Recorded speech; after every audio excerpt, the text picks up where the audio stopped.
มากินอย่างอีโตตอบกูก่อน นี่ค่ะกูมันเป็นฟีดยักษ์ มันโบได้ใกล้ขนาดนั้น เวลาเขากล้องเวลาเขาคอมมันที่ใหญ่ มันเซลอยู่นี่ไง สบายดีอุ้ย ผมนึกออกไม่มา วันนี้เขาจะไปกินอาหารไทยอยู่โกลเด้นไมล์น้อยอยู่นี่ถ่าแกล้งอยู่แกล้งซึ่งว่าสมาเจน เจอกันไปเจอกันแหละ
อ๋อใส่แล้วนี่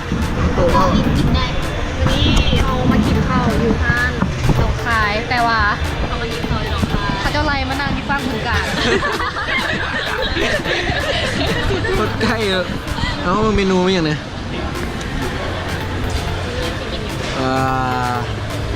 ยำมะม่วงยำเมนูโอ้ยโคตรหลายเมนูคนอันเดียวบอกอาหารมีอะไรบ้างคนสองอันเลยมีตอมซั่วตำปลาลักหมูในขนมพวงเพื่อการเด็ดข้าวหมูย่างสั่งมาข้าวหมูย่างหนึ่งย่างอย่างนี้หนึ่งข้าวหมูย่างข้าวหมูย่างครับ เอาชานม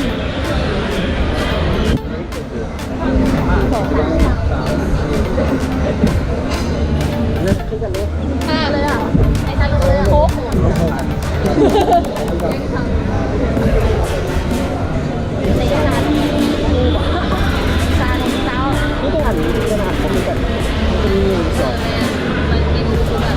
มีเมนูของอันตัวเซ็ตเลยก็ก่อนโตก่อนพอก่อน พอกันครับเพราะนั้นผมทานกรอบต้มจืดแกงทอดหอมไข่นี่กินได้ แต่ก็คือโตประวัติท่านี่ตรงนี้มีแต่ว่าฉันอยากกินต่างแล้วไม่กินดูนี่เพราะว่ามันเป็นบอลเดี่ยวที่ว่าแบบทั้งคนไทยคนลาวมากิน เป็นอย่างที่ว่าไปกินอยู่ตำลึกลับ อันนี้อยู่สิงคโปร์มันอยู่ลาว ประเด็น ยำแบบกุ้งแล้วกินแล้วเราถึงฟัง เพื่อนนั่นไผ่ ฟังไม่ก่อนกัน เพื่อนนั่นไผ่ เขาเป็นคนลาว ต้องรู้จัก เป็ มัน น ที่นามามีนามา คัดว้าวนี่ยังมาแล้วเนี่ยเย่เฮามาซานมเย็น แต่ว่าความแตกต่างระหว่างทางนี่ของผู้หญิงอะไรของผู้ชายของผู้ชาย โตซีนไม่โตซีนซานม คนกันนะ ร้านนี้ร้านพ่อเมืองนะลูกฮะ ร้านนี้ก่อนแปลให้โอเค โอ้ยจะบอกอย่างงูเจอซีมแล้วเบ้ามา สติ มึงมันคอมเมนต์นะชวนให้กันนะแซมมาลองดู ชุดก็ต้องขอเลยนมขนผู้ชายกับเขาฮอต ซากาหมาสัตว์ ซากลับมาเลยก็แวะซากลับมา รสชาติซากาหมาบ้านนอแหละแล้วก็ใส่นมข้นกาเทียมไป อันนี้เป็นลาบ โอเคอยู่อันนี้ยังมาลาบจับหมูไทยอินเสิร์ต หมูสิงคโปร์ หมูสิงคโปร์ไอ้นี่หมูสิงคโปร์หมูจุกๆเชียร์ ซิงซีมหรือซิงโอ้โหสวยให้แล้วไข่เดียวซีมโอล่าซีมมันเวอร์เพราะไหนเอาโอล่าซีม ห่วงมาสิห่วงเขาสิ โอล่าเคยเบิ่งโกโกริโกะปะตักขึ้นมาแล้วมือสั่น ที่บอกเลยว่าองค์ประกอบมันมียังไงเดี๋ยวมึงเรียกตั้งทำไมมือสั่นคน ตักขึ้นมามือสั่นเอาซีมเกี่ยวไปรสชาติคือกระแลม ต้องซื้อ เห็นไหม ของประกวด ตัดได้ไหม ม เผ็ด เผ็ด โดนแอร์แล้ว โอเคดีว่าโอเค เข้ากันนะโมโอ้มึงอ่ะ กินน้ำข้าวพอดีแซ่บนอนลาบโอเคถ้าอาหารต่อไปมาจิงตายต่อตามคนละเป็นการตัดต่อดีคนขัดเอาซีมไหมขาซีมเขาจะบรมก็ไปนอกจากโคราชมันอยู่ใกล้กันหมูเอาซ่อมนี่ กูไม่อยากไปซ้อมกันยัง นี่ เบียดกัน คื ไป อต่ำโคราช อะไรเด้อ เดซ่าตรงไหนคนน่ะ ก็ดีแซ่บชมหวาน พอดีแซ่บเป็นสมบัติมันมาโรซ่าคืออยู่บ้านเขาบอก แบบพวกมันไหนมันเป็นน้ำโคราชก็ได้ไม่ดีละอะไรเราโบยตำนี้สั่งเรากินน้ำโคราชอยู่อันนี้ไก่ มากินตำโคราชอยู่บึงกาฬสุดโหด ห้ามสิบไก่ ไม่มากินต่อเทนตับ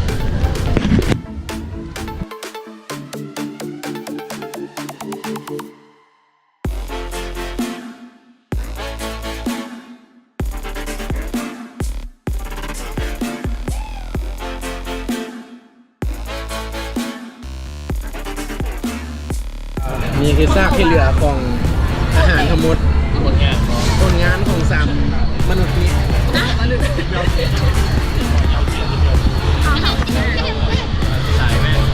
สายแว่น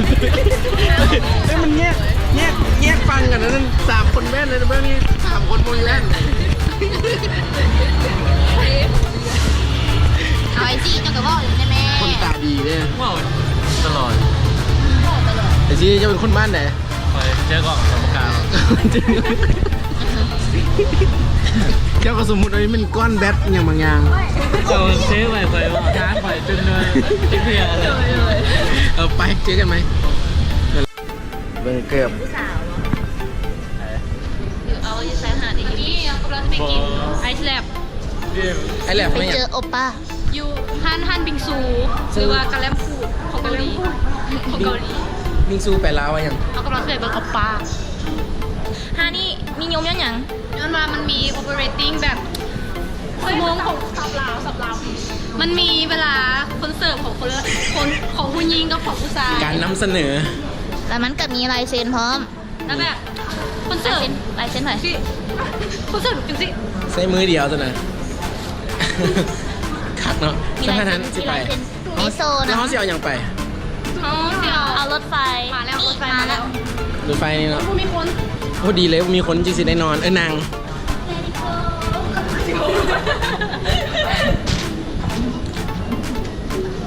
เอาเปิดติ กระใจเย็นดูบริเบรกยังไง แล้วจะงงเว้ยเฮ้ย โอ้คานเท่คานทรงผมเท่นะ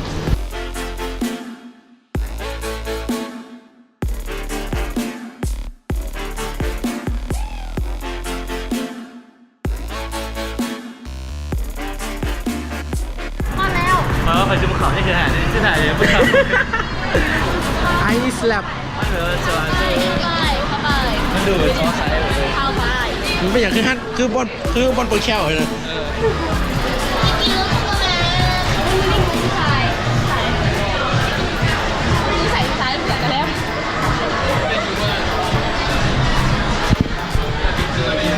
เมนูกินอะไรดี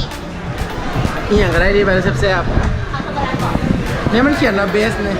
เอาโต๊ะถือดู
สร้างเปรียบผมมันนี่อันนั้นแหละเนาะอินดี้เนี่ยโอ้โหชื่อดนๆได้ปะฮัลโหลเอาต้องเอาอย่างอีกบ่เอาบวงอีกบ่แล้วให้ซีอ่านอีกอันหนึ่ง Can I have one more spoon? Yes, thank you. ครบแล้วต่อ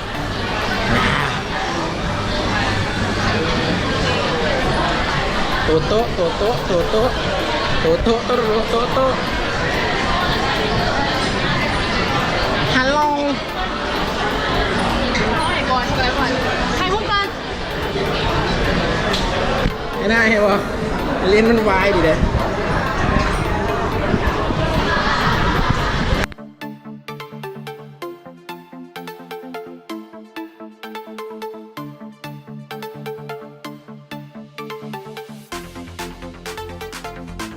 ใจไหม อะไรแล้วก็สอบอะไร เอาลาดมานี่นะลาดสูหลังจากกินอาหารแล้วกิน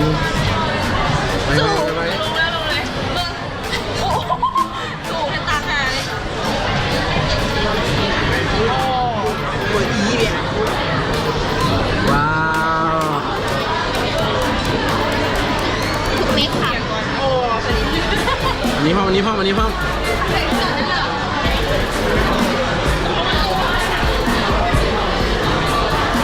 ว้าวนี่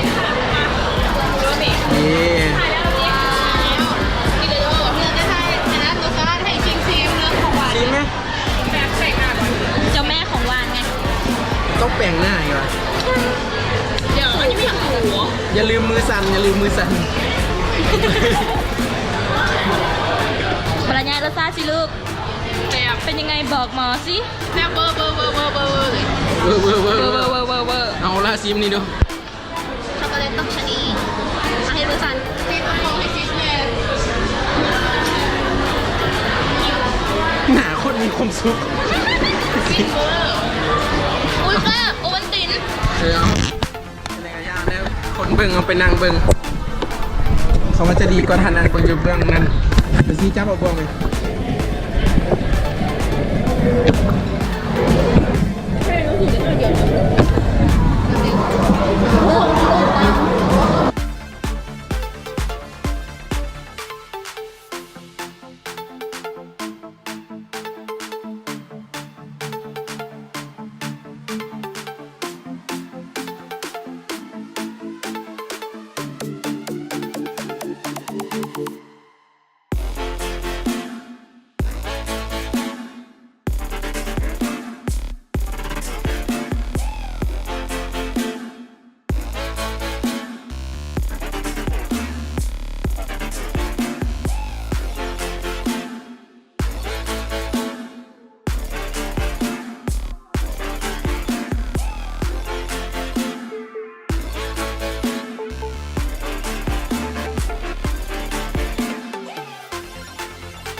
จะไปกินมาแล้ว